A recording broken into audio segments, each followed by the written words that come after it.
तो सबसे आसान चैप्टर त्रिभुज है, इससे कोई आसान चैप्टर नहीं है। लेकिन अगर नहीं समझ में आता तो सब हार्ड है, अगर नहीं समझ में आएगा तो इससे कोई भारी चैप्टर नहीं है। अक्सर त्रिभुज नहीं समझ आते हैं, वस्तुनिष्ठ प्रश्न पूछे जाते हैं, 1 नंबर का क्वेश्चन आएगा, फिर 2 नंबर का आएगा, फिर 5 नंबर का आएगा, मात्र एक क्वेश्चन आते हैं। और आपके एक्सरसाइज में क्वेश्चन उतना ही पूछे जाते हैं जितना लगभग हम लोग बनाते हैं। और ऐसा नहीं है कि हम लोग 5 क्वेश्चन बना ले 5 क्वेश्चन आ जाएगा। तो त्रिभुज में सबसे आसान हम लोग अगर चाहते हैं बनाने के लिए तो सबसे पहले इसका बेसिक क्लासेस करेंगे। बेसिक क्लासेस में उसका मेथड सीखेंगे, रूल सीखेंगे। अगर रूल समझ में आ जाएगा तो सब समझिए कि हम लोग का जो भी आपका ट्रायंगल से यानी त्रिभुज है हम लोग आसानी से बना सकते हैं। समझ में आ रहा है? तो बेसिक सीखेंगे, इसके बाद हम लोग चैप्टर स्टार्ट करते हैं। चैप्टर स्टार्ट करने से पहले बेसिक सीखेंगे। सबसे पहले त्रिभुज की बात अगर करते हैं तो देखिए यहाँ पर इस तरह से त्रिभुज हो गया, यहाँ पर आपको पता है कि त्रिभुज हो गया, ठीक है। यहाँ पर आपको ये पता होगा त्रिभुज हो गया, त्रिभुज हो गया। ये ऐसा त्रिभुज सबको बनाने आता है, ठीक है। ये त्रिभुज हमने बना लिया। अगर बात करते हैं त्रिभुज में तो इसको हम लोग क्या बोलते हैं बताइए? भुजा बोलते हैं। क्या बोलते हैं इसे? भुजा। ये हो गया आपका भुजा। अगर बात करते हैं तो ये क्या हो गया? भुजा। 1 2 3 कितने भुजा हो गया? 3 को। अगर 3 भुजाएं अगर मिल रहा है तो क्या उसे कहेंगे? त्रिभुज कहेंगे। यानी 3 को भुजा से मिलकर क्या बन जाता है? त्रिभुज बनता है। यहाँ तक क्लियर है? डाउट है किसी को यहाँ तक? त्रिभुज बोलिए, यहाँ तक किसी को डाउट नहीं ना? त्रिभुज की अगर आप बात करते हैं तो कितने भुजा मिलना चाहिए? 3 को भुजा। 3 भुजाएं अगर मिल गया तो हम उसे क्या कहेंगे? त्रिभुज। यहाँ तक सबको क्लियर होगा। तो ये 3 को भुजा हो गया। तो हम लोग 1 नंबर सीखे त्रिभुज में कि त्रिभुज में कितने भुजा होते हैं बताइए? त्रिभुज में 3 भुजा होते हैं। ऑब्जेक्टिव में ये क्वेश्चन पूछे जाते हैं, त्रिभुज में कितने भुजा होते हैं? 3। त्रिभुज 3 भुजाओं से मिलकर बने होते हैं, ठीक है। त्रिभुज जो होता है त्रिभुज 3 भुजाओं से मिलकर बने होते हैं, 3 भुजाओं से मिलकर। यहाँ तक सबको क्लियर हो गया? त्रिभुज 3 कितने भुजा से मिलकर बने हैं? 3। अब देखिए अगर बात करते हैं त्रिभुज में तो यहाँ पर एक, यहाँ देखिए, फिर यहाँ देखिए, फिर यहाँ देखिए, आपको कौन दिखाई दे रहा है? ठीक है। तो ये इसे हम लोग मानेंगे ए, और इसे बी, और इसे सी। तो ये शीर्ष हो जाएगा। क्या हो जाएगा? ये शीर्ष हो जाएगा। ऊपर वाले का बोलेंगे शीर्ष। इसमें ऐसे कर देते हैं, देखिए इस तरह से। तो ये क्या हो जाता है? कोण हो जाता है। ये क्या होता है? का कोण हो गया। इसका मतलब हमारा पास एगो ये कोण है, एगो यहाँ कोण है, एगो यहाँ कोण है। तो त्रिभुज में कितने कोण होते हैं? त्रिभुज में कितने कोण होते हैं? 3 कोण। यहाँ पर भी क्लियर हो गया। त्रिभुज में कितने कोण है? 3। 1 2 3 क्लियर। यहाँ पर त्रिभुज में 3 शीर्ष भी है। 3 देखिए, 3 को शीर्ष है। ए है, ए भी एक शीर्ष है, यहाँ पर बी, और यहाँ पर क्या है? सी। तो 3 को शीर्ष है। शीर्ष कितने हैं इसमें? 3 को। तो शीर्ष की संख्या कितना हो गया? 3 को। देखिए ये सबसे बेसिक है, ये तो आपको जानना पड़ेगा तभी आपको समझ आएगा कोण कैसे लिखेंगे, कोण को प्रतिच्छेद कैसे करेंगे, किस तरह से मिलान बिंदु ले जाएंगे, कटान कैसे करेंगे, ये सब चीजें जानना पड़ेगा। अगर जिसको समझ में आएगा त्रिभुज सबसे आसान कर देगा, ठीक है। तो अब बताइए कि यहाँ पर हम समझ गए कि ये शीर्ष हो गया, यहाँ पर ए बी और सी। तो त्रिभुज में कितने शीर्ष होते हैं?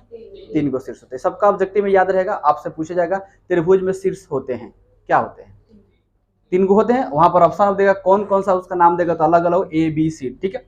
तो यहाँ पर ए बी सी हो गया। अब आपके त्रिभुज में 3 कोण होते हैं। त्रिभुज में कोण होते हैं, क्या कोण होते हैं? 3 कोण होते हैं। अब आपसे पूछेगा त्रिभुज में डैश डैश भुजा होते हैं, 3 भुजाएं होते हैं। तो 1 भुजा 2 भुजा 3, ये हो गया यहाँ पर, यानी 3 कोण और 3 भुजा हो गया, 3 शीर्ष हो गया। यहाँ तक क्लियर सबको? किसी को डाउट है ना यहाँ तक? यहाँ पर सबको समझा रहे ना? वो नीचे देख रही है, ऊपर देखिए, बोर्ड पे देखिए तब समझ आएगा। ये यहाँ पर कोण हो गया, ठीक है। ये क्या हो गया आपका? कोण। एक यहाँ कोण हो गया, अरे समझ में, यहाँ पर एक कोण है, यहाँ पर भी एक कोण है। ये कोण की अगर बात करते हैं तो इसका भी तो कुछ ना कुछ वैल्यू होता है ना, सबका कोण का वैल्यू होता है। अगर ऐसे हम करते हैं, सीधे एकदम बनाते हैं, सीधे एकदम स्ट्रेट लाइन में सीधे बनाएंगे तो ये 90 हो जाता है। इसके पीछे हम लोग ट्रिगोनोमेट्री में पढ़े थे, ठीक है। ये जब अगर ऐसे बनाते सीधे एकदम स्ट्रेट लाइन हो जाएगा तो कितना हो जाएगा? 90 हो जाएगा। इधर भी जाता है तो 90, यानी 180 हो जाएगा। तो ऐसे अगर कोण बनेगा, समकोण ये होता है तो 90 डिग्री का होता है, ठीक है। लेकिन आप देख सकते हैं कि ऐसा ये त्रिभुज जो बना हुआ है इस तरह से नहीं है। जो त्रिभुज बना हुआ है आप देखिए थोड़ा सा ऐसे है, ठीक है। अगर मैप के अनुसार देखा जाए तो थोड़ा सा इधर उधर जाएगा। तो ये 60 डिग्री का होता है। कितना होता है? ये हम सिंपल भाषा में समझेंगे। त्रिभुज जो होता है, त्रिभुज के 3 को कोण होते हैं। कितने होते हैं? 3 कोण का योग 180 डिग्री होता है। 3 कोणों का योग कितना होता है? 180 डिग्री होता है। तो 3 कोणों का योग 180 डिग्री होता है। इसका मतलब कोण ए प्लस कोण बी और कोण सी, तब ना 180 डिग्री होगा।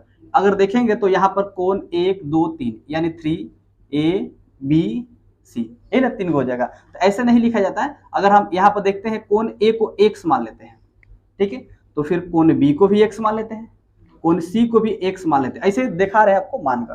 तो टोटल कितना हो जाएगा 180, 1 2 3 3x हो जाएगा बराबर कितना हो जाएगा 180। x बराबर हो जाएगा 180 डिग्री बट्टा ये आके नीचे यहाँ पर लग जाएगा ना, तो यहाँ पर 3 नहीं लिखा गया, यहाँ पर डायरेक्ट लिख देते हैं 6 18 60 डिग्री। x का वैल्यू कितना हो गया 60, तो इसको x माने थे ना, तो इसके जगह पर क्या लिख देंगे 60 डिग्री, इसके जगह भी 60, इसके जगह भी 60, यानी एक कोनों का जो अगर मान देखा जाता तो कितना डिग्री होता है 60। तो प्रत्येक कोण 60 डिग्री का होता है। कितने डिग्री का होता है प्रत्येक कोण कितने डिग्री का हो गया 60 डिग्री। यहाँ तक क्लियर है, सबको समझ में आ रहा है। और तीनों कोनों का योग कितना होता है, तीनों कोनों का योग कितना होता है 180 डिग्री। यहाँ तक सब लोग को लगभग समझ आता होगा, ठीक है। तो ये त्रिभुज में हमने समझे कि त्रिभुज में कितने भुजाएं होते हैं, 3 भुजा होते हैं। त्रिभुज में कितने कोण होते हैं और त्रिभुज में कितने शीर्ष होते हैं, यहाँ तक क्लियर है। ये अगर हम बात करते हैं कि हम लोग कोण त्रिभुज शीर्ष समझ में आएगा तो हम लोग कोण भी आसानी लगभग आ जाएगा। तो यहाँ तक डाउट नहीं है किसी को, छपना है भी किसी को, छपना जल्दी छपते। शरीर पर लाखों रुपया खर्चा करिएगा, हाई 50 रुपए खर्चा में लोग नानी याद आ गई, जिसका भी हो बताइए, पूरा चेहरा चमकाए में लाखों रुपए खर्चा हो जाए, नहीं करते लोग खर्चा। अगर बात करते हैं एगो जो क्या होते हैं पाउडर वाउडर लगाते फेयर लवली ठीक है, फेयर लवली ठीक है, कोई लगाता होगा, जैसे उसका दाम कितना है 60 रुपये दाम है, इसको पता है। तो कितना दिन चलता होगा, 1 महीना 1 महीना 2 महीना चलता होगा मान के चलिए। यहाँ पर देखिए 60 रुपये उसका रेट है ना। हम लोग बात करते हैं क्रीम का, क्या है वो, महीना दिन अगर चलता होगा तो 1 साल में 12 मंथ होता है, 12 छक कितना हो जाएगा 72, तो कितना हो जाएगा 720 रुपये। राउंड फिगर में लेके चलते हैं कितना 700, लगभग मान लीजिए कि 80 साल जिएंगे या 60 साल जिएंगे। 60 साल के बाद अगर करते हैं 8 सत्ते 56, 1 2 3 1 2 3 इकाई दहाई सैकड़ा हजार 10,000 56,000 रुपया खाली फेयर लवली का होगा। हमने ये गलत नहीं किया, आप जाके घर पे जोड़ सकते हैं, आप ही के अनुसार आप जो बताए हैं रेट बताएं। अगर एक बात करते हैं तो एक औरत हो या लड़की हो उसके ऊपर फेयर लवली का अगर बात करते हैं तो कितना चला जाता है 56,000 खाली उसका खर्चा है फेयर लवली का। क्या खाली वही लगता है, और भी मुंह में लगाए तरिए, दांत में लगाए वो लोग, नाक में लगाए वो लोग, कान में लगाए वो लोग, वो सब भी कहाँ गया, उसका भी जोड़ेंगे तो कितना हो जाएगा। एक पूरे जीवन में अगर बात करते हैं जन्म से लेकर उसका अगर मृत्यु छोड़ दिया जाए अभी तक पूरा स्टैंडर्ड तक, तो उसका कम से कम कितना खर्चा है उसके ऊपर 5 लाख रुपया खर्चा है। सारा कमाई तो चल जी वही में 5 लाख रुपया खर्चा है। ठीक है, अगर कोई जिंदा हो गया तब के बात करें, पूरे जिंदगी में उसको 5 लाख रुपया खर्चा है, 56,000 रुपये ही बा।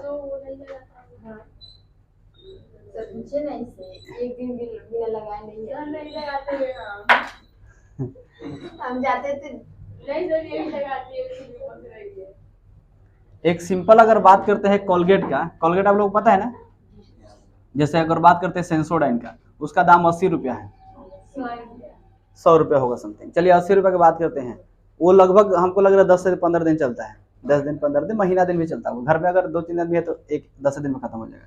अगर बात करते हैं कि अगर पूरे महीना राउंड फिगर में लेके चलते हैं, इसका 100 रुपया 80 रुपये दाम है, जितना ग्राम की लीजिएगा, 100 ग्राम को 50 ग्राम की जितना ग्राम को लेना है। अगर आप कोलगेट पर 100 रुपया खर्चा करते हैं महीना का सिर्फ, तो अगर बात करते हैं तो ये कितना हो जाता है साल में 1200 रुपया, 1200 रुपया होता है ना। अगर ये 1200 रुपया अगर बात करते हैं राउंड फिगर में 1000 रुपया लेते हैं, चलिए 200 रुपया छोड़ देते हैं, तो उसके पूरे जिंदगी में अगर 60 साल की बात करते हैं तो 60,000 सिंपल हो जाएगा, सिंपल 60,000 हो जाएगा, और 80 साल जिया तो 80,000 रुपया हो जाएगा। एक कोलगेट पर अपने टूथपेस्ट पर 80,000 रुपये खर्चा करते हैं, उसमें ब्रश भी है, महीना में 1-2 महीना पर चेंज भी ब्रश करना पड़ता है, और भी बहुत सारी चीजें उसमें अगर देखा जाए तो मिनिमम 1 लाख रुपया अपने वो दांत को चमकाने के लिए खर्चा करते हैं, 1 लाख रुपया। और दांत भी रगड़ रगड़ के मसूरा भी खराब करते हैं। अगर उसे अच्छा करना है तो हम लोग दातुन यूज करेंगे, नीम का, बांस का, अमरूद का भी होता है बढ़िया, भार टोट का होता है, भांग जो होता है, बबूल का होता है, ये सब चीजें हम लोग दतवन से धोते हैं। तो ये लगभग दांत स्वच्छ रहेगा, आदमी भी स्वच्छ रहेगा और ये भी बचेगा। अब यहाँ पर देखिए, अगर हम बात करते हैं भुजा के आधार पर, ठीक है, किसके आधार पर? भुजा के आधार पर बात करेंगे, फिर कोण के आधार पर बात करेंगे, दोनों बात करेंगे। बहुत बेसिक है, इसको हम लोग सीख लेते तो त्रिभुज तो पूरा एकदम ऐसे बनाएंगे कि शायद परमे भी हम लोग हल करेंगे। अब लोग जो परमे होता है, परमे पूछे जाते हैं, हम 2-3 को परमे आपको बता देंगे। मुश्किल से अपने नोट्स में आपको जो नोट्स देंगे उसमें 5 को परमे दे देंगे और वो 5 को परमे आप लोग बना लीजिएगा और एक परमे फाइनल एक को आ जाएगा। हर साल आता है, हर साल हम 2-3 को परमे देते हैं, उसी में से पूछे जाते हैं, क्योंकि परमे फिक्स है कि ये पूछेगा, अगला साल ये पूछा तो ये पूछेगा। उसमें आप लोग घबराने की जरूरत नहीं, बहुत ज्यादा परमे याद करने की जरूरत नहीं कि इतना परमे होगा, कैसे कौन सा पूछेगा। फिक्स है, हम लोग को पता है कौन सा परमे वो आता है, ठीक है। बाकी अगर बात करते हैं तो ये सब चीजें आपको जानना पड़ेगा। कौन क्वेश्चन पूछेगा नहीं पूछेगा ये किसी को पता नहीं रहता है। अगर किसी को पता रहता तो वो वही पढ़ा देता है कि जाओ यही पूछ के आएगा, ठीक है। पूरे किताब को पढ़ना पड़ता है, जहां से उसको मन करे वहां से पूछ सकते हैं, ठीक है। इसलिए आप लोग प्रयास करिएगा कि लगभग सारे क्वेश्चन को लाइन बनाइएगा, जो क्वेश्चन पूछे उसको आसानी से आप हल कर सकते हैं। भुजा के आधार पर अगर बात करते हैं तो ये त्रिभुज यहाँ बनाते हैं। सबसे पहले को ट्रिंगल्स बनाएंगे, ठीक है, सबसे पहले को ट्रिंगल्स बनाएंगे। इसे पता हो गया ए बी सी, ठीक है। ये अगर बात करते हैं तो इसे अगर हम बात करेंगे तो नंबर 1 इसे कौन सा त्रिभुज कहेंगे? भुजा के आधार पर अगर बात करते हैं, देखिए ये भी बराबर है, ये भी भुजा बराबर है, ये भी बराबर है और ये भी बराबर है। जैसे ये भी 4 है, ये भी 4 है और ये भी 4 है।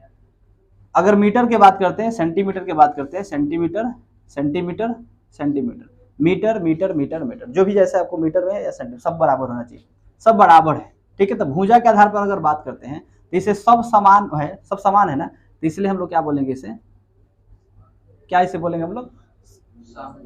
बोलिए समबाहु। क्या इसे बोलेंगे? समबाहु। इस 9th क्लास में हम लोग चर्चा किए थे, इसलिए आप लोग बता रहे हैं क्या उसके बोलेंगे? समबाहु बोलेंगे। काहे समबाहु बोलेंगे? हाँ, इसमें अभी बताएं कि देखिए सभी भुजा बराबर है कि नहीं है, तो इसे आसान से लिख देंगे, क्या लिख देंगे इसे? सम। क्या लिखेंगे इसे? समबाहु लिखेंगे। सम का मतलब होता है क्या? समान। अब बाहु का मतलब होता है भुजा, ठीक है। सम का मतलब होता है समान और बाहु का मतलब है भुजा। जिसकी समान भुजा है, सभी जिसकी तीनों आपस में बराबर है कि नहीं है, जिसकी समान भुजा उसे क्या कहेंगे? समबाहु त्रिभुज कहेंगे। यहां तक लगभग समझ में आता होगा। यहां तक आ गए? जिसकी सभी भुजा आपस में बराबर है तो इसे क्या कहते हैं? समबाहु त्रिभुज कहेंगे। चलिए 2 में बात करते हैं। यहां पर भी एक हम ट्रिंगल बनाते हैं, ठीक है। इसका 4, इसका चलिए इसका भी 4 बना लेते हैं, इसका भी 3 बना लेते हैं, ठीक है। या इसे हम लोग ऐसे कर लेते हैं, यहाँ पर 2 कर लेते हैं, 1 कर लेते हैं, कुछ भी यहाँ पर अभी सभी समझ रहे हैं, बाद में बताएंगे। 3 2 4 3, ठीक है। अगर बात करते हैं तो इसे हम लोग क्या बोलेंगे? विषमबाहु। हम लोग पिछली क्लास में पढ़ चुके हैं। इसका 3 है, सेंटीमीटर में कच्चा मीटर में 3 2 4 आपस में बराबर है। देखे तो ये भुजा भी बराबर नहीं, ये भी बराबर नहीं, ये भी बराबर नहीं। ऐसे बनाने के लिए हम थोड़ा सा, 4 है तो इसको थोड़ा बड़ा कर देंगे, 3 है तो हल्का सा इसे छोटा करेंगे, 2 है तो और थोड़ा सा छोटा करेंगे। समझा रहे ना आप लोग? बनाने के तो ये तो पता होगा, 4 सेंटीमीटर तो थोड़ा सा बड़ा जाएगा, 3 है तो थोड़ा छोटा जाएगा और 2 है तो थोड़ा सा छोटा जाएगा, ठीक है। ऐसे बनाने के लिए आप लोग बना सकते हैं। तो अगर बात करते तो ये 4 हो गया, 2 हो गया, 3 हो गया, ठीक है। तो ये बताइए क्या हो जाएगा आपका? आपस में बराबर है? ये नहीं है, तो इसे क्या कहेंगे हम लोग? विषम बाहु। विषम कोई समान नहीं है और बाहु का मतलब भुजा। ये जो विषम होता है समान नहीं है, माने समान वो आपस में बराबर नहीं है। अब बाहु का मतलब भुजा होता है। जिसकी सभी भुजा आपस में बराबर नहीं होते उसे क्या कहते हैं? विषम बाहु त्रिभुज कहते हैं। यहाँ पर लगभग समझ में आ गया होगा, ठीक है। अगर हम बात करते हैं, यहाँ पर हम लोग बनाते हैं, ठीक है, यहाँ पर भी ट्रायंगल बनाते हैं। 3 हो गया, इसका हो गया आपका 3 और इसका हो गया 4, तो इसे हम लोग क्या बोलेंगे? देखिए यहाँ बात करते हैं, इसकी जो भुजा है ये दोनों आपस में बराबर है, लेकिन ये बराबर नहीं है, ठीक है। ये थोड़ा सा बड़ा होगा 4 और ये 3 छोटा छोटा हो जाएगा, मतलब एक जैसा होगा साइज में। आप लोग जो स्केल होता है उसे माप सकते हैं। ये दोनों भुजा आपस में बराबर है, तो इसे हम लोग क्या बोलेंगे? समद्वि बाहु। क्या बोलेंगे इसे? समद्वि बाहु। समद्वि मतलब कि समान 2 गो हो जाएगा, समान रहेगा कौ गो? 2 गो। द्वि का मतलब होता है 2, तो 2 गो भुजा। बाहु का मतलब क्या होता है? भुजा। जिसकी 2 भुजाएं आपस में बराबर है, कितने भुजा, मात्र 2 ही भुजा होना चाहिए। देखिए तो दोनों भुजा आपस में बराबर है ना, ये वाला नहीं है। हमने अंक आपको लिख दिए, आपको चित्र भी बना के दिखा दिए, ये आपस में दोनों बराबर है, ये नीचे वाला बराबर नहीं ना है, 4 है, ये बराबर है। तो जिसकी 2 भुजा आपस में बराबर उसे क्या कहेंगे, समद्विबाहु कहेंगे। डिफिनेशन लिखने की कोई जरूरत नहीं, आप उसको देखकर भी बता सकते हैं, ठीक है।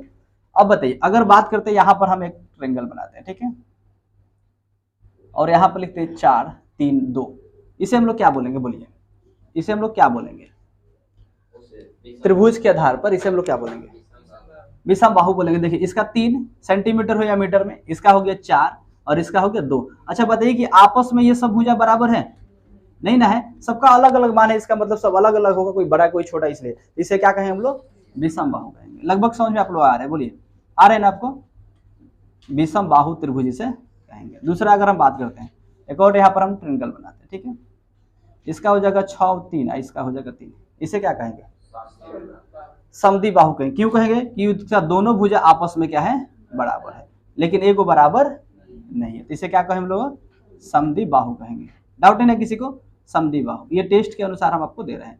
इसके बाद अगर बात करते हैं, यहाँ पर हमने बनाए, ठीक है, और यहाँ पर हमने लिखे 4 4 3, बोलिए इसे क्या कहेंगे हम लोग, इसे हम लोग क्या कहेंगे, इसे हम लोग कहेंगे समद्विबाहु कहेंगे। क्योंकि देखिए दोनों भुजा आपस में बराबर, ये भुजा बराबर नहीं है, तो ये क्या हो जाएगा आपका समद्विबाहु। थोड़ा सा दिमाग पर आपको ध्यान देना है, समद्विबाहु, ठीक है, सब लोग समझ में आ रहे हैं।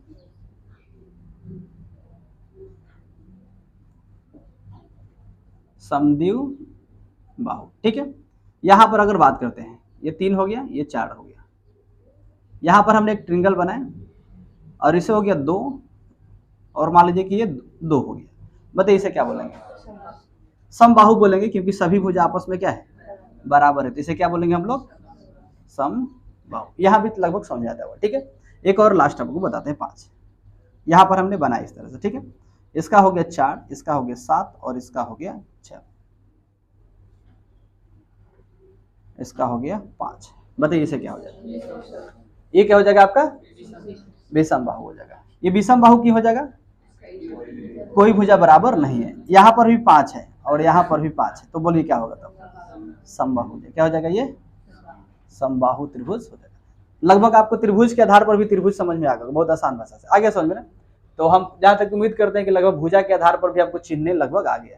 तो समबाहु त्रिभुज किसे कहते हैं, विषम बाहु समद्विबाहु, रटने की कोई जरूरत नहीं है। समद्विबाहु त्रिभुज किसे कहेंगे, समबाहु त्रिभुज किसे कहेंगे, विषम बाहु त्रिभुज किसे कहेंगे, लगभग समझ आएगा। तो समबाहु त्रिभुज किसे कहेंगे, जिसकी सभी भुजा आपस में बराबर होती है, उसे क्या कहते हैं, समबाहु त्रिभुज कहते हैं। अगर बात करते हैं विषम बाहु त्रिभुज, जिसकी कोई भुजा आपस में बराबर ना हो, उसे क्या कहेंगे, विषम बाहु त्रिभुज कहते हैं। और समद्विबाहु करते हैं, जिसकी 2 भुजा आपस में बराबर लेकिन एक भुजा विपरीत हो, बराबर नहीं है, उसे हम क्या कहेंगे, समद्विबाहु। त्रिभुज के आधार पर हो गए, जल्दी से इसको छपना छापें। अब हम लोग बात कर लेते हैं कोण के आधार पर त्रिभुज के, ठीक है। अभी हम लोग सीख लिए थे भुजा के आधार पर, आप सीखते हैं कोण के आधार पर। इसके बाद हम लोग चैप्टर में प्रवेश करेंगे। हम लोग बोलते हैं न्यून कोण, अधिकोण और समकोण पढ़ते हैं, ठीक है। बाकी बहुत सारे कोण पढ़ने की जरूरत नहीं है, सिर्फ हम लोग क्या पढ़ेंगे, न्यून कोण, अधिकोण और समकोण। समझ में आ गया। तो हम लोग स्टार्ट करते हैं यहाँ पर न्यून कोण से, सबसे छोटा कौन से स्टार्ट करते हैं, आपको ज्यादा बड़ा पढ़ने की कोई जरूरत नहीं है। देखिए सबसे पहले हम न्यून कोण से स्टार्ट करते हैं, किससे, आपका न्यून कोण। न्यून का मतलब क्या होता है, न्यूनतम छोटा। कोण के आप समझ में आ गया, कोण जो होता है न्यून। तो अगर हम लोग यहाँ पर चलिए इस तरह से बात करते हैं, ये पता है कि तीनों कोणों का योग 180 डिग्री होता है। अभी हम लोग सीख लेते हैं तीनों कोणों का योग कितना होता है, ए बी सी, इसका भी, इसका भी, इसका। न्यून कोण का अगर हम बात करते हैं, ठीक है, इसमें लिख देते हैं 60 और इसमें लिख देते हैं आपका 15 और इसमें भी लिख देते हैं 15, कितना हो जाएगा जोड़कर, ये हो जाता है 90। लेकिन हमको पता है कि तीनों कोणों का योग कितना होता है, 180 होता है। तो यहाँ पर 15 लिखना उचित है, नहीं है, आप माइंड यहाँ पर लगाइएगा। यहाँ पर हम लिख दे 30, यहाँ पर लिख दे 30, यहाँ पर लिख दे 30, बोलिए तो कितना हो जाएगा, ये 180 हो रहा है, नहीं हो रहा है। तो इसका मतलब है, आप समझिए यहाँ पर कि यहाँ पर 60, यहाँ पर 60 और यहाँ पर 60, 60 कितना हो जाएगा, तीनों को जोड़ेंगे तो 180। इसका मतलब ये त्रिभुज सही रूप से है। जरूर नहीं, यहाँ पर हम लिख देंगे 70, यहाँ पर लिख देंगे 80 और जो बचेगा यहाँ पर भी लिख सकते हैं। जरूर नहीं कि सेम ही लिखेंगे। यहाँ पर जैसे हम लिखे 60, यहाँ पर अगर हम लिखते हैं 80, यहाँ पर कितना लिखेंगे, 80 लिख देते हैं। यहाँ पर कितना लिखेंगे, बोलिए 60, 8 8 6 14, 140, और 140 में कितना जोड़ देंगे, 40 जोड़ देंगे तो कितना हो जाएगा 180। मतलब ये दिया रहेगा आपके किताब में, 60 हो गया, 40 हो गया, 80 हो गया, तीनों को जोड़ रहे हैं तो कितना है 180। इसका मतलब मेरा ट्रिंगल्स जो है पूरा करेक्ट है। ठीक है, तो अब देखिए अगर बात करते हैं न्यून कोण, हम लोग क्या पढ़ते हैं न्यून कोण। तो अगर न्यून कोण है, जिस कोण की माप कितना होने चाहिए, जिस कोण की माप 90 से कम होना चाहिए, कितना से कम होना चाहिए 90 से कम।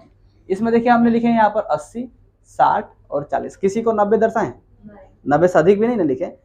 अगर प्रत्येक कोण की माप, जिस कोण की माप कितना होने चाहिए 90 से कम होने चाहिए, यानी किसी भी अगर कोण है, एक कोण ए, कोण बी और कोण सी, उसका माप कितना होना चाहिए 90 से कम होना चाहिए। आपको 90 डिग्री का पता है कि समकोण त्रिभुज कहा जाता है, तो 90 से फिर कम ही होना चाहिए ना। तो जिस कोण की माप कितना होना चाहिए, यानी प्रत्येक कोण की माप 90 डिग्री से कम होना चाहिए, उस कोण को हम क्या कहेंगे न्यून कोण। अच्छा, न्यून कोण में देखिए ए जो है, कोण ए बराबर कितना है 40 डिग्री, कोण बी बराबर कितना है 60 डिग्री, और कोण सी बराबर है 80 डिग्री। 90 से अधिक या कम है, तो प्रत्येक कोण की माप कितने होने चाहिए 90 डिग्री से कम, उसे हम क्या कहेंगे न्यून कोण कहेंगे। लगभग समझ आ रहा है आप लोग को, सबको समझ आ रहा है। और जुड़ने के बाद इस सबका 180 डिग्री आना चाहिए। ट्रायंगल तभी आपका सही होगा जब तीनों कोणों का योग कितना होता है 180 डिग्री होता है। लेकिन 90 से अधिक नहीं लिखेंगे, यहाँ पर 90 लिख देते, यहाँ पर कम लिखते, यहाँ पर तो फिर 90 अगर लिख देते तो फिर आपका ट्रायंगल होती है। समझा गया ना। तो कितना होना चाहिए आपका, तो जिस कोण की माप 90 डिग्री से, किसी भी कोण की, यानी प्रत्येक कोण के माप 90 डिग्री से कम होते हैं, उसे हम क्या कहते हैं न्यून कोण कहे जाते हैं। ठीक है, यानी अगर हम बात करते हैं तो 0 डिग्री से स्टार्ट हो जाएगा और 90 के नीचे रहेगा, तो यहाँ पर लिखेंगे 90 डिग्री नहीं, क्या लिख लेंगे 89 तक चलेगा। ठीक है, यानी 90 डिग्री से कम। यहाँ पर लगभग आपको समझ में आ रहा है। तो जिस कोण की माप कितना होना चाहिए, जिस कोण की माप 90 डिग्री से कम हो, उसे क्या कहते हैं हम लोग न्यून कोण कहते हैं, न्यून कोण कहते हैं। सभी कोणों का योग कितना होना चाहिए 180 होना चाहिए, लेकिन 90 से वो कम होता है। ठीक है, तो अब समझ में आ गया कि न्यून कोण किसे कहते हैं, जिस कोण की माप, प्रत्येक कोण की माप 90 डिग्री से कितना होना चाहिए कम होना चाहिए। नंबर 2 की बात करते हैं समकोण। समकोण, तो अगर बात करते हैं समकोण, तो इस तरह से समकोण बन जाएगा, सबको बनाने आता है। ये कितना डिग्री का होता है 90 डिग्री का होता है। यहाँ पर जो रखना है रख लीजिए। तो 90 है तो यहाँ पर मान लीजिए कि 90 होना चाहिए, तो कितना कितना हो जाएगा। अगर यहाँ पर हम 30 रख लेते हैं, चलिए यहाँ पर कितना रख लेते हैं 30, यहाँ पर क्या रख लेंगे, तब तो 180 होगा ना। यहाँ पर अगर 60 रखेंगे तब तो 180 होगा, और नहीं तो 45 यहाँ पर रखेंगे तो 45 होना 90 हो जाएगा। ठीक है, तो ये 180 यहाँ पर होना चाहिए। ये कोण का आपका समकोण त्रिभुज बोलेंगे, जिस कोण की माप कितना होना चाहिए, जिस कोण की माप कितना होना चाहिए 90 डिग्री। ठीक है, जिस कोण की माप कितना होना चाहिए 90 डिग्री। 90 डिग्री से अधिक होगा, 90 डिग्री से अधिक, लेकिन 180 डिग्री से, 180 डिग्री से क्या होगा कम होना चाहिए। 90 डिग्री होगा, लेकिन 180 डिग्री से क्या होगा कम।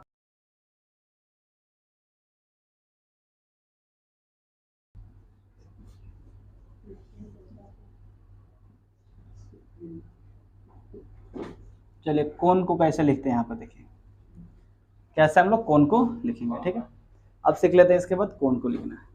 ऐसे हम लोग प्रीवियस क्लास में कोण को लिखना सिखा दिए आप लोगों को, और जो नए होंगे मान लीजिए कि जिनको समझ में नहीं आता है फिर दोबारा देख लेंगे, नहीं तो जिसको डाउट होगा फिर से अपना रिवाइज भी कर सकते हैं। ठीक है, यहाँ पर देखिए इसको ए मानते हैं, इसे बी और इसे सी। ये पता है इसे क्या कहते हैं, ये भी पता है, ये भी पता है, ये भी पता है, ये भी पता है, ये भी पता है आपको, ये भी पता है, अभी हम लोग पढ़ चुके हैं। ठीक है, अब हम लोग कोण को लिखेंगे। हमको लिखना है कोण बी। कोण बी को दर्शाए कैसे लिखेंगे, कोण ए कोण बी ऐसे नहीं, जैसे आप लिखें कोण ए कोण बी, ऐसा नहीं। कोण हमको दर्शाना है कि बी। जैसे आपसे पूछा जाएगा कोण ए बी सी बराबर यहाँ पर दे देगा आपको 60 डिग्री। कोण एंगल्स बोलते हैं, ट्रिंगल्स हम लोग उसको बोलते हैं। अगर मान लीजिए कि यहाँ पर आता है कोण अगर आ जाएगा ए बी सी बराबर कितना है 60 डिग्री, तो 60 को हम कहाँ पर लिखेंगे, ये हमारे पास होना चाहिए 60 को कहाँ लिखेंगे। तो देखिए यही समझा रहे हैं आपको। अगर हम कोण बी लिखते हैं, क्या लिखना है हमको, कोण बी लिखना है, तो देखिए कैसे लिखेंगे, ट्रिंगल्स यहाँ पर हम लोग दे देंगे, यहाँ पर कोण लिखेंगे कोण, ठीक है। सबसे पहले एंगल्स को आपको बनाना पड़ेगा सिंबल से यहाँ से कोण का, ठीक है। कोण हो गया, लिखेंगे हम लोग बी लिखना है तो पहले स्टार्ट करेंगे ए। आप सिंपल भाषा में समझिए, इसे बीच में लिखा जाता है, कहाँ लिखा जाता है, बीच में, तो हम यहाँ बीच में लिख देंगे, ठीक है। और इसके पहले बचा है ए और इसके बाद क्या बचा है सी। या में आप लिख सकते हैं बीच में बी लिख सकते हैं, पहले लिखते हैं सी और इसके बाद ए लिखते हैं, दोनों लिख सकते हैं, कोई बात नहीं है। आप ए बी सी लिखिए, चाहे सी बी ए लिखना है, एक हो गया आपको यहाँ पर समझ। इसी में थोड़ा सा और समझिए मेथड। अगर हम कोण सी को दर्शाना चाहते हैं, कोण सी तो कैसे लिखेंगे बताइए, कोण सी को बीच में लिख देंगे, ए इसे लिखेंगे पहले ए और इसे लिखेंगे बी। देखिए ए सी बी, ये बीच वाला कोण होता है। या में आप लिख सकते हैं, पहले सी को दर्शाना है ना, तो लिख सकते हैं बी सी ए। क्लियर। अगर कोण ए को लिखना हो तो क्या लिखेंगे आप लोग बताइए, हाँ बीच में ए हो जाएगा, कोण का सिंबल रहेगा, बी लिख देंगे पहले, सी लिख देंगे, या में को और बताइए सी ए बी। क्लियर। कोण लिखने आप लोग आ गया है। तो अब बताइए कि ए बी सी बराबर 60 डिग्री कहाँ लिखे, ए बी सी, तो इसको कहाँ लिखे बताइए 60 को, हाँ बीच में है ना, तो बी के जगह लिखेंगे। क्लियर। थोड़ा थोड़ा समझ में आता होगा आप लोग को। अब इसी तरीका से अगर हमको लिखना है, जैसे कोण आपका यहाँ पर लिखते हैं ए सी बी, ए सी बी बराबर 30 डिग्री। चलिए अब बताइए इसको हम कहाँ लिखेंगे, सी की जगह लिखेंगे, क्योंकि यहाँ पर देखिए आ रहे समझ में आप लोग को, सी की जगह 30 हो जाएगा। डाउट नहीं है किसी को। चलिए तो अब हम अगर बात करते हैं, फिर इसी तरीका से अगर हम आप लोग को लिखेंगे यहाँ पर कोण ए सी ए बी बराबर, अगर हम 10 डिग्री बात करते हैं तब बताइए किसकी जगह लिखेंगे, ए की जगह। यहाँ पर 10 ए की जगह लिख देंगे, लेकिन तीनों कोणों का योग 180 डिग्री होना चाहिए। ये तो हम लोग सिर्फ लिखने के बता रहे हैं, अगर जोड़िएगा तो 180 नहीं होगा, हम सिर्फ समझा रहे हैं कि कहाँ कहाँ लिखेंगे। अभी उसके अंदर जो होगा, जैसे यहाँ पर 60 है, यहाँ पर अगर 30 है, तो यहाँ पर कितना होना चाहिए, अधिक होना चाहिए। 60 है 30 90, तो यहाँ पर हो जाएगा 90, लेकिन वो कोण 90 डिग्री का नहीं होता है, क्योंकि पूरा एंगल सीधा होता है, ठीक है। तो अगर बात करते हैं यहाँ पर, तो ये 60 हो गया, 30 हो गया, 10 डिग्री हो गया। लिखने आ गया आप लोग का। जैसे एक और आप बताइए, यहाँ पर कोण ए सी बी बराबर 30 डिग्री, बोलिए कहाँ लिखेंगे इसको, सी की जगह लिखेंगे। आ रहा है समझ में, सी की जगह लिखेंगे, ए बी सी 10 डिग्री, बोलिए किसके जगह लिखेंगे, बी के। बीच वाले जो आपका दिया है यहाँ पर, इसको हम लोग कोण उसी की जगह लिखेंगे। यहाँ पर लगभग समझ में आता होगा, डाउट नहीं है किसी को। ये लगभग लिखने आ गया, इसमें किसी को दिक्कत नहीं है। अब चलिए जैसे हम क्वेश्चन एक एग्जांपल उदाहरण के तौर पर हम आपको सिखाते हैं, ठीक है। अगर किसी त्रिभुज में अनुपात ही दिया हो, त्रिभुज का अनुपात है, किसी त्रिभुज में त्रिभुज का अनुपात होगा 1:2:3। किसी त्रिभुज के अनुपात में त्रिभुज के अनुपात 1:2:3, यानी किसी भी त्रिभुज में अनुपात दे दिया है 1 2 3, ठीक है। तो शेष कोण बताइए, कोणों की माप बताइए, सभी कोण को। देखिए सबसे पहले हम ट्रिंगल बना लेंगे इस स्थिति में, एग्जाम्पल भी समझते रहे, इसके बाद हम लोग आसानी से बना लेंगे। सबसे पहले हम क्या करेंगे, यहाँ पर एगो हमने क्या बना लिए, इसका ए, इसे मान लेंगे बी और इसे, ठीक है। अब अगर बात करते हैं, थोड़ा सा छोटा कर देते हैं, चलिए अगर आप बात करते हैं तो ये हो जाएगा बी और ये हो जाएगा सी। ये देखिए यहाँ पर 1 2 3 दिया है, इस त्रिभुज में अनुपात 1 2 3 दिया है, 3 को होता है तो 3 को कौन देवे करेगा, क्यों 3 निकालना है। प्रथम देखिए ये अनुपात हम लोग मानेंगे, माना कि क्या लिखेंगे, माना कि लेट, आप ऐसे लिख सकते हैं लेट, सीबीएसई वाला लेट लिखेंगे। अब अगर बात करते हैं तो एक जो अनुपात दिया है पहले का, प्रथम कोण है, प्रथम कोण हो गया, दूसरा कोण हो गया, ये तीसरा कोण हो गया, यानी ई हो गया, आई हो गया बी और हो गया सी। ठीक है, तो ये 3 कोण दिया है। तो अगर हम माने हैं तो प्रथम अगर कोण मानते हैं, यानी प्रथम अनुपात अगर मानते हैं, अनुपात कोण कितना दिया है, 1 दिया, तो पहले का x मान लेंगे। तो x में 1 से गुना करेंगे तो कितना हो जाएगा, 1x हो जाता है, x लिखे जाएगा, प्रथम हो गया। दूसरे अनुपात जो दिया है उसको क्या मानेंगे हम लोग, 1 से मानेंगे, क्योंकि सबका x वही होगा x, तो उसका दिया कितना है 2, तो कितना हो जाएगा बताइए, तो 2x हो जाएगा। अगर तीसरे मानते हैं तो x मानते हैं तो कितना हो जाएगा, 3 से 3x होगा। यानी आमतौर पर हम कह सकते हैं x, 2x और 3x। ठीक है, यहां तक। अब हम जानते हैं कि 3 को जो त्रिभुज जो होते हैं, त्रिभुज के तीनों कोण का योग कितना होता है बताइए, 180 डिग्री। तो जैसे प्रश्नानुसार अगर लेके बात करते हैं तो यहाँ पर देखिए हम इधर हल करते हैं। ठीक है, यहाँ पर आप लोग देख सकते हैं। तो अगर बात करते हैं यहाँ पर, तो पहले हो गया x, दूसरा हो गया 2x और तीसरा हो गया 3x। सभी कोणों का योग कितना होता है, 180 होता है। x और 2x कितना हो जाएगा, 3x, 3x और 3x 6x, 6x बराबर कितना हो जाएगा, 180। तो x बराबर कितना हो गया, 180 और बटा हो जाएगा 6, 6 तिया कितना हो जाएगा, 36 18, कितना हो गया, x का वैल्यू कितना आ गया, 30 डिग्री। x का वैल्यू आ गया 30 डिग्री, यानी पहिलका को अगर हम बात करते हैं तो एक का दिया है 30 डिग्री। ठीक है, दूसरा के बात करते तीसरा के, दूसरा के बात करते हैं तो x का पहले है तो 2x ना है, इसमें यहाँ पर है, तो 2 से x का वैल्यू रखेंगे तो 30 है ना, तो 30 दूना 60, दूसरा की वैल्यू कितना आ जाएगा, 60 डिग्री। तीसरा का वैल्यू 3x है ना, तो 3 गुना क्या करेंगे 30, कितना हो जाएगा 90 डिग्री, यहाँ पर हो जाएगा 90। 90 और 60 कितना होता है, 90 और 60 कितना होता है, यहाँ पर हो जाएगा 150, और 150 कितना हो जाएगा, 180 डिग्री हो गया। तो ये 3 कोणों का माप हमने ऑलरेडी निकाल चुके थे। क्वेश्चन प्रश्न आपको देगा कि त्रिभुज के अनुपात 1:2:3, यही नहीं, अगर आपसे देगा यहाँ पर कि ये क्वेश्चन में आपको यहाँ पर रहेगा, दूसरे देगा 2:3:4। ठीक है, तब आप इसे हल करके दिखाइए, तो 2:3:4 सभी कोण को मान करके दिखाइए तो कैसे होगा। बाकी और भी चीजें हम लोग बाद में बात करेंगे। आ रहे समझ में, जल्दी बना के देखिए, सेम वही रहेगा आपको, 2:3:4, डाउट नहीं है, थोड़ा सा उसमें आपको बना के देखिए लो।